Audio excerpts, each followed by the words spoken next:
ചാവക്കാട് താലൂക്ക് ആശുപത്രിയിൽ കുത്തിവയ്പ്പെടുത്ത കുട്ടിയുടെ കാല് തളർന്ന സംഭവത്തിൽ ആരോപണ വിധേയനെ സ്ഥലം മാറ്റിയത് വീടിന് അടുത്തേക്ക്. ശിക്ഷാ നടപടി എന്ന പേരിലായിരുന്നു ഈ വീടിനടുത്തേക്കുള്ള സ്ഥലമാറ്റം.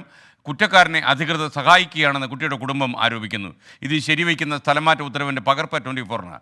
സൂരജ് സജി വിവരങ്ങളുമായി തൃശ്ശൂരിൽ നിന്ന് ചേരുന്നു. Good morning Sooraj.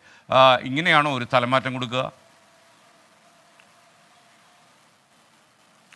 SKN അച്ചടക്ക നടപടിയുടെ ഭാഗമായുണ്ടായ സ്ഥലമാറ്റ നടപടിയാണ്. അതാണ് തൊട്ടടുത്ത വീട്ടിനടുത്തേക്ക് കൊടുത്തുകൊണ്ട് ഇപ്പോൾ ഈ സർക്കാരിന്റെ ഒരു സഹായം കൂടി ഈ പ്രതിക്ക് നൽകിയിരിക്കുന്നത്. എന്തായാലും ഈ സംഭവം നടക്കുന്ന ഡിസംബർ 1-നാണ്. ഈ 7 വയസ്സുകാരനായിട്ടുള്ള മുഹമ്മദ് ഗസാൽ തലവേദനയെ തുടർന്നാണ് ചാവക്കാട് താലൂക്ക് ആശുപത്രിയിൽ എത്തുന്നത്. ആ സമയം ഡ്യൂട്ടിയിലുണ്ടായിരുന്ന ഡോക്ടർ 2 കുത്തിവയ്പ്പുകൾക്ക് നിർദ്ദേശിച്ചു. അതിൽ ഒരു കുത്തിവയ്പ്പ് കയ്യിലെടുക്കുന്ന സമയത്ത് ഈ കൈ കുമളച്ചു വരികയായിരുന്നു എന്നുള്ളതാണ് പറയുന്നത്. തൊട്ടു പിന്നാലെ കുട്ടിക്ക് വേദന അനുഭവപ്പെട്ടതോടെ അടുത്ത കൈയിൽ ഈ കുത്തിവയ്പ്പ് എടുത്തു. ആ സമയത്തും കുട്ടിക്ക് കടുത്ത വേദന അനുഭവപ്പെട്ടു. ഇതോടുകൂടി അടുത്ത ഈ ഇടുപ്പിൽ ഇഞ്ചക്ഷൻ എടുക്കുന്ന ഈ കുട്ടി എതിർക്കുകയായിരുന്നു. ഇതോടുകൂടി ദേഷ്യപ്പെട്ട ഈ നേഴ്സ് ഇത് ഉപേക്ഷിച്ചുകൊണ്ട്, അതായത് ഈ സിറിഞ്ച് താഴെയിട്ട് അദ്ദേഹം അവിടെ നിന്ന് പോയി. പിന്നാലെ ഈ കുട്ടിയുടെ മാതാവ് എത്തി അനുനയിപ്പിച്ചുകൊണ്ട് ഇദ്ദേഹത്തെ കൊണ്ട് പിന്നീട് ഇഞ്ചക്ഷൻ എടുക്കുകയായിരുന്നു. ആ സമയത്ത് അദ്ദേഹം ആഞ്ഞു കുത്തിയതാണ് ഈ കുട്ടിയുടെ കാലിന്റെ ഞരമ്പിന് ക്ഷതമേൽക്കുന്നതിലേക്ക് നയിച്ചത് എന്നുള്ളതാണ് പറയുന്നത്. അതേ തുടർന്നാണ് ഈ കുട്ടിയുടെ കാൽ തളർന്നു പോകുന്ന ഒരു സാഹചര്യമുണ്ടായി. ഈ സംഭവത്തിലാണ് ഈ DMO ഉൾപ്പെടെ അന്വേഷണം നടത്തിക്കൊണ്ട് ഇദ്ദേഹത്തെ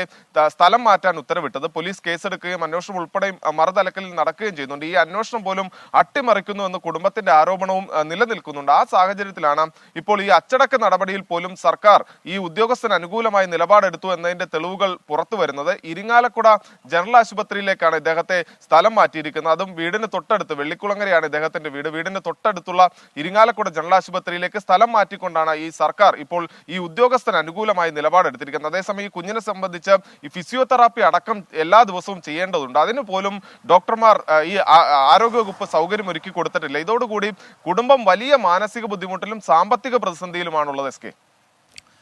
ഓക്കെ, താങ്ക് യു.